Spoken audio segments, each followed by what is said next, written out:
আজকে থেকে আমাদের ত্রিপুরা মধ্যশিক্ষা পর্ষদের দ্বাদশ শ্রেণীর পরীক্ষা শুরু হয়ে গেছে।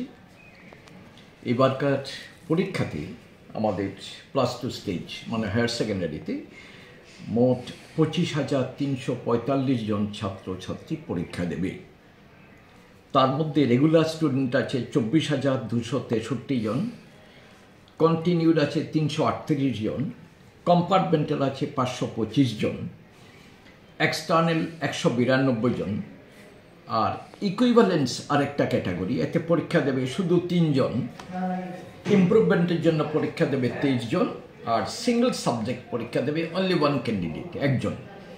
এই হলো উচ্চ মাধ্যমিকের 25,345 জন মোট পরীক্ষার্থী পরীক্ষা দিচ্ছে। কয়টা সেন্টার?